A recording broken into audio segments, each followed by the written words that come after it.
Hello friends, welcome back to my channel, and today we're gonna be doing my June reading wrap up. I'm so excited for this video because if you guys watch my account, you know that in the month of May I did not have a reading wrap up because I read 0 books. What happened is middle of April I hit the worst reading slump I've ever experienced in my adult years, where pretty much the entire second half of April I didn't read anything, May I didn't read anything, and I didn't even start reading again I think till the second or so week of June. It was almost like a 2 full month reading slump. And then pretty much what happened is I kind of just pushed through 2 books, forced myself, and then I did a challenge on TikTok where I read 5,000 pages in 14 days. There's template I followed, and that alone was over 12 books that I read just from that alone. So I think that's what really helped me out. I finished that a couple days ago, and then I just started reading a super thick book, it's almost 900 pages, so that's gonna be definitely my July reading wrap up, not today's. But so on that note, I did read 14 books this month, which especially getting out of a slump I think is super good and I'm really proud of. I didn't have any 5 stars at all, but I did have some ones that rated really highly, as well as I did also have my lowest rated book now of the entire year. So some highs and lows, I guess. Without further ado, we're just gonna jump right into this. So starting off, I read Kiss the Sky. This is technically the first book, or it was the first book in the Calloway Sisters series, but now it's the 4th book in the Addicted series because they've combined the 2. I loved all the snippets of Rose and Connor that we'd gotten in the previous 3 books, but pretty much what happened with this book is I think it just had the unfortunate circumstance of being the first book I read post-slump, while I was trying to get out of my slump. I feel I almost wasn't caring. That sounds really bad, but I feel I kind of finished it. I was okay, good, I finished the book, and I went to just go move on. I didn't really care. On closer consideration, now that I've had a couple weeks to think on it, I think this is a 3.75 star, only because I feel while I loved their relationship, I didn't really like the whole overarching storyline that this book had, what was going on with the characters in this book. I wasn't the biggest fan of it. I found it a little annoying, a little much, to be honest. I'm just being 100%. In theory it was fun, but then I wasn't really enjoying it as I was reading it. I obviously can't say too much because the 4th book in a series. I just feel I wanted more of them not in that environment. Does that make sense? So I forget which one is their next book. I forget if it's Fuel the Fire or Long Way Down, but I'm hoping that one I get more of just Rose and Connor. Then from there, I dove into Children of Fallen Gods. I still have this bookmark in here because I finished it off on my Kindle. So this one I think was a 4.25. This is the 2nd book in the War of Lost Hearts trilogy by Carissa Broadbent, and I actually was a really big fan of this. I don't like reading these books physically because this is an actual textbook, but to pick up where we left off with the first one, like I said, I can't say too much because it is a series. We picked up where we left off though, and I was already really enjoying. I have to close that door. I have to close it. We can't do this. Anyways, I was really enjoying the storyline that we followed in this one, and also the reveal near the end. I kind of I would love to say I saw it coming, and I would love to say I knew it all along. I didn't. I thought it was a really good addition to the story. Anyways, and the little cliffhanger we ended off on this one made me run for Mother and Death of the Dawn, so it actually is on my July TBR, and I'm very excited for reading that. Hopefully in the next couple weeks, because I really want to get into that. From there we went to Hot House Flower, and if you guys know me, I've already stated multiple times while reading the other 3 books in this series, or I guess 4 now. This whole Daisy Reich situation was making me very uncomfortable in previous books. I don't mind an age gap when it's legal. You know, when it's of age, that's fine. Still always if it's a huge one, bit much, but it's okay. So I was super nervous about how I was gonna feel about this book and where about we're gonna pick up and what ages, to be honest. Spoiler alert, she is of age in this, so that's lovely to see. At least bare minimum we got that. I will actually say I actually did fall in love with these guys near the end, and I feel I like this book more than Rose and Connor's, to be honest. I feel it's because I enjoyed the storyline we were following more in this one. I thought the storyline was really fun, it was really engaging, we were in some different settings, which was really cool, kind of switch it up and get different places. I feel Reich is the man, you know? Reich is the one, but was he flirting with 15-year-old at one point? Potentially, might lose some points there. I'm still very internally torn, so we'll see my feelings feel going forward. Then we went into Daisy Hates. It's actually a 4.5. I like this one more than Magnolia Parks. I feel I am maybe a Daisy Hates girl. We'll see how the other ones pan out. Pretty much, I was terrified to read this though, because what actually happened with my reading slump is I read Magnolia Parks and then tried reading a super high fantasy that did not work out for me, and pretty much I fell into the huge slump right after that. So Magnolia Parks was the book I enjoyed before I went into a reading slump, and so I was really scared to get into this. I love it. I loved how in this story we actually had more storyline versus just plain toxicity. Kind of follow Christian, Julian, and Daisy, and so I feel like there's a lot more actual storyline and plot going on in this compared to just being like toxic back and forth. There definitely obviously is still a lot of toxicity in this, but there's also a lot of storyline and plot that goes on alongside it as well. You see some sprinklings, Magnolia and BJ always, and then there is a little clip at there's a little part at the end talking about Magnolia and like a little hint of where she's at. So I do have Magnolia Parks A Long Way Home on my TBR for July as well, and I'm really excited to dive into that one. This series has been like the biggest, like, not surprise I'd say, but kind of, because I was like when I went into this, I was like, I'm not going to enjoy this, because all I heard was like, it's very, very toxic. And I was like, I'm not gonna enjoy that, I'm not gonna like it. But I think it is her writing. It's very like flowery, the way she writes. But she did win me over a little bit with her writing. I do like how she writes characters, so I'm hoping it goes good going forward. Next we actually had a digital one, and that was The Housemaid is Watching. And this one I'm really torn about.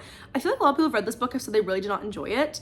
But I feel like everybody who's had that opinion were like diehards for The Housemaid, and I was not that person. I actually did not enjoy The Housemaid. I think I rated it like a 2.5 when I read it, but then I actually loved, what is it, The Housemaid is Back? What is that one? Whatever one the second one is with the red cover, that one I gave like a 4.25 to. I really enjoyed that one. This one kind of fell somewhere in the middle because I felt like I enjoyed aspects of it. This one takes place, I think it's like 20 years in the future, something like that, from when the last books took place. Millie's now married, she has kids, and she's like getting a house, moving to this new neighborhood. And it's something kind of like a rich people neighborhood where it's like, you know, nosy neighbors, that whole vibe. And I was kind of into it. This twist was kind of weird again. Like, I feel like it's just always her twists are weird. Like, especially with the first book, that's what really threw me off, is I should not like that twist.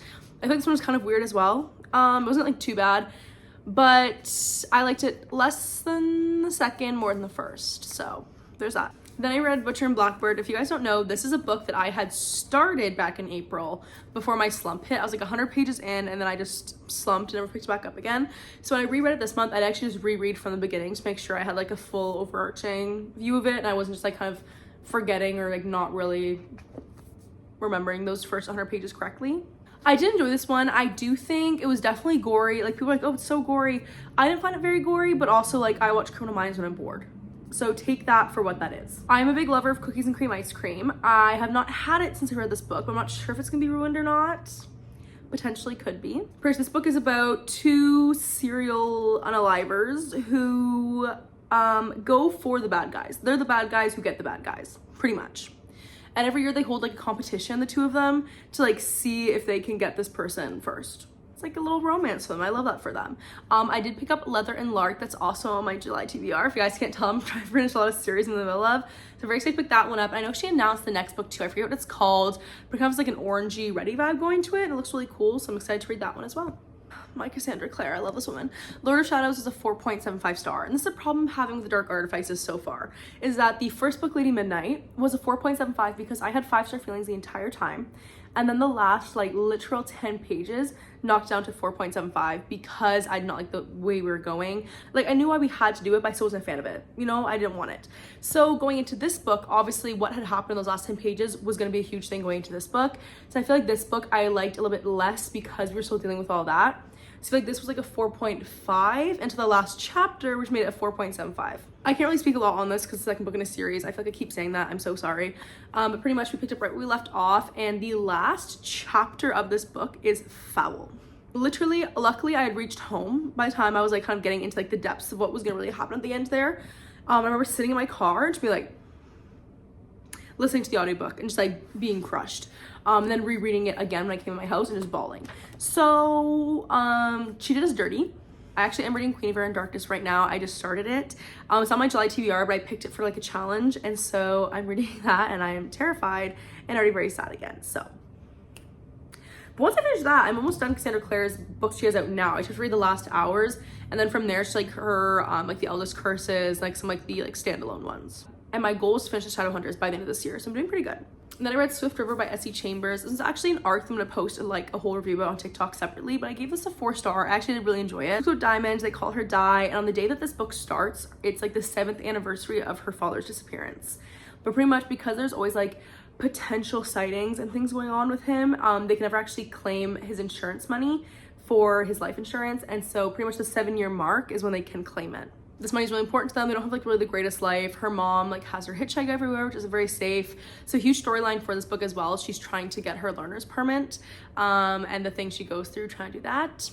But pretty much it's a story of, you know, like her friendships, her trying to like navigate relationships with family and family she's trying to reconnect with, just like herself in general too, because I believe she's the only Black person in this town of Swift River. That's the other thing they really focus on too, in the stories. Like she mentions, she goes, it's really frustrating because they keep saying there's these potential sightings of my father, but it's not him. They just saw like a random Black man and they're like, oh, that could be him, you know, and they don't really actually look into it. I did read this book in one day because of my TikTok challenge. I read it on Juneteenth, which I thought was like a really good way to like kind of read and acknowledge that day. And so I had a lot of fun with this. It was a 4-star for me, and like I said, I'm excited to kind of do a whole review on it because this was an arc I received. It came out June 4th. I didn't get a chance to review it before it came out because I was in a massive reading slump. So don't even talk to me right now because then I read The Burning God. Okay, if you guys know me in the Poppy War, I read the first book like March of last year, and I had to take like a 7-month break before reading the second one. And then I read the second one, and I take another like 5-month break before reading this one. And I only picked this book up because it was a prompt for my prompt jar for the month of June, where it was like a book that starts with the. This was the only one, so therefore it had to get read. I feel like the reason I kept avoiding this book is because the way we were going and the way our main character was going, I think I knew what was going to happen and like what had to happen to make the story wrap up nicely and kind of be a whole thing. And I just was not ready to face that. I was not ready to do that. And so then obviously when the time came, I bawled my eyes out. Getting this book will stick with me. I really want to reread this series and annotate it. I just love R.F. Kuang's writing, I've discovered. I also read Babel by them. That's like one of my favorite books of all time. It's a 5-star. I love it so much. So I don't know, like I can't say much in this without spoiling anything, obviously, but just like the way this author was able to write characters, have you root for them even when they don't always do the right thing, is actually incredible. I found myself so connected to these characters and so heartbroken by the ending, and yeah. And then I read In 5 Years, another book. If you guys know, I've been avoiding like the actual plague. I did not want to read this book. I don't know why, it just like never called to me, wasn't a big thing. It's only 250 pages too, so I kept sitting there and I was like, you can literally read this in 2 hours. If you just sit down, you can read this in 2 hours, and I would still avoid it. But long story short, this is my 2-star. This is the only book I've rated below 3 stars this entire year. And pretty much what happens with this book is, if you guys don't know, Rebecca Stroll uses like a lot of elements of magical realism in her writing. So this is our main character, Danny, is like very much time oriented. Like she feels like she has everything kind of panned out, you know, when she wants to get married and get engaged, everything's all lined up. And first, the day this book starts, she goes to a job interview and they ask her, where does she see herself in 5 years? And she says, oh, you know, like married to my boyfriend, I'm gonna be working here, blah, blah, blah. And she actually gets engaged that night. That's not a spoiler, it is in the back of the book, it's all there. But she gets engaged that night, and then she goes home, lies down, falls asleep like a little cat nap. During that cat nap, she like wakes up, and for 1 hour, she's 5 years in the future, but with a different man. Like she wakes up, she's not in her house, she's with a different man, all that. And then she's like wakes back up and she's back where she is, and then from there, like nothing else ever happens from that point. She just has like that 1 hour that she sees ahead 5 years. This could have been done really well. And then pretty much what happened was, once you kind of saw where this was going, I was like, don't you dare. Don't do that. And they did. Not in the way that I thought it was going to pan out. Like, I can't really say a lot without spoiling this, but it didn't exactly happen the way I thought it was going to happen.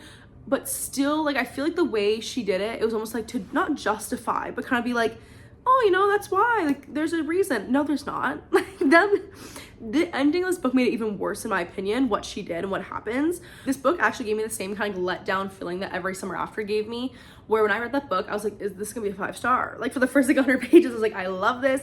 I was so into it. And then literally, once you kind of saw what she was gonna do, I was like, nope, don't do it. And she did. And then it literally felt like a 1 to 2 star for me because I just could not get past what she did. So anyways, on that note, I did enjoy Expiration Dates by the same author, so I think I will give her a second chance in the future. Like, I guess a third chance maybe in the future, but this one is not for me. This is not it. Sorry, y'all. Then I read Winter Garden by Kristen Hanna, and this one I'm so torn on. I'm thinking like a 4 to a 4.25. If you guys don't know, I am a massive Kristen Hanna fan. I love this woman's writing and the stories she comes up with. Pretty much without spoiling it though, what has happened is this story is like a story within a story. Like, you kind of have like our one character like sharing a story as the book goes along, and the problem with me is that I loved that story so much, and that's what I wanted an entire book of. Like, I love Kristen Hanna for her gut-wrenching historical fiction. That's why I love her. And so, not that I didn't enjoy like the main story going on, like I feel like there's just like not a whole lot going on, if that makes sense. Like, it was kind of just like very much there, and the story in the background was so interesting and I wanted more of that. Like, I want an entire book of that story. You know what I'm saying? So for that reason, I still gave it a 4 to 4.25. I'm not 100% sure yet. But obviously I love Kristen Hanna. Anything she reads, I'll write. But like, this is kind of the last one that had like a big historical element to it of the books I still have to read by her that are on my shelf. So I was really hoping I was gonna love this. And I did really enjoy it, but it wasn't like the Nightingale, Four Winds, The Women kind of vibe, you know? And then I read She Who Became the Sun. If you, there's my bookmark of this too, because I read it, finished it up in audio. But this one I think is a 4.25. I went into this and I was really pleasantly surprised. I didn't really know what it was gonna be about, to be honest, because there's no like actual synopsis on the back. All it says is Shelley Parker Chan's She Who Became the Sun reimagines the rise to power of the Ming Dynasty's founding emperor, which I have no knowledge of. So I had like nothing to go off of going into this book. I read this mostly on audiobook actually. I went kind of back and forth between the audio and the physical book, but the day I read this, I was like so ill that I couldn't even focus on words on paper. Like, it was so lightheaded, so nauseous, out for the count, and so pretty much this day was like an audiobook day. I thought it was really well written, and pretty much like how this story starts is our main character. I don't want to get like too into detail, but like her and her brother both kind of get like their destiny shown. But her brother is destined for like greatness and great things, and she's destined for like nothing. It's like, you're going to amount to nothing. Like, you're destined for nothing, bluntly. I don't know how much I'm gonna say because I really want to spoil it because it's such a good book, but pretty much through events that take place, she ends up taking over her brother's identity, and then like this fuel for greatness is like what fuels everything she does and everything she's doing. Like, she is determined to fulfill his destiny and be great and like have that for herself and for her. I don't know if that makes sense, but I thoroughly enjoyed it. And I do actually have the next book, which is He Who Drowned the World, on my TBR cart. I'm really hoping I can still get to it this month, even though it was not chosen. But I like was really surprised by this, and I really had a great time. I picked another Frida McFadden book. This is kind of one I just wanted to read. Like, I need a super quick read for like the end of that challenge. I picked up The Teacher by Frida McFadden because I hadn't read this one yet, and this one's like a 3-star, and that's only because like the like last little plot twist she threw in on the last page I was really shocked by, and that kind of got me. But besides that, this book just gave me the ickiest feeling the entire time. It was not it. You're pretty much just reading about like adults taking advantage of kids the entire book. I really disliked it. Like, it was just like the grossest feeling the entire time you were reading it. Like, I guess the plot twists were good still. That's kind of what redeemed it for me, but like, I'm giving it a 3-star, and that's like a very like generous 3. I feel like it was like the icky feeling for me that I could not get past. And then also my e-reader, I read The Soulmate Equation. This one's like a 3.75 to a 4-star, I think. This one I've had on my e-reader for a long time now. It was like one of the days that Kobo had it on sale for $1.99, so I picked it up. It is a Christina Lauren book, which I haven't really read many Christina Laurens, I've realized, because I read Love in Other Words. I really enjoyed that one, and then I read The Unhoneymooners. And I feel like in that one, like the MMC just kind of fell flat for me. I didn't really like him all that much. And so I haven't picked up another one of their books since then. Then I grabbed this one. And this one, pretty much like the whole premise of it is there's this new like dating app where you spit in a tube and you send them your genetics. Like, you send them like your genetics. And from there you get matches based on like your DNA and who you'd like suit with genetically. Like, it's like an interesting concept, and pretty much what happens is the one girl in this book, her friend's like, do it. She doesn't want to, eventually caves and does this and sends it in, and she's getting like a call or a message from the company being like, hi, you need to come meet with us. And I guess pretty much like normally like your match, like a gold match, like 70% match, whatever it is, right? Then you have like diamond matches are like 90 and above, and pretty much she was like, you have a match with the highest score we've ever received, which is a 98, and it's with our CEO. I'm gonna leave you with that. We're gonna go from there. I think it was a really fun concept. I loved both our main characters. I thought they were like really interesting people. The resolution at the end was like a little bit confusing, not gonna lie. I'm still kind of confused about some parts of it, but I did enjoy it a lot. And it was kind of like what I needed at the time, was like a fun, quick rom-com that was like easy to get to. All right, friends, without further ado, that is my June reading wrap up. If you guys are reading these, let me know your thoughts on them as well. If you guys enjoyed this video, please remember to like, comment, subscribe. It helps the channel out so much. I'm also on TikTok, Angel's Book Corner, and I'll see you in my next video. Bye.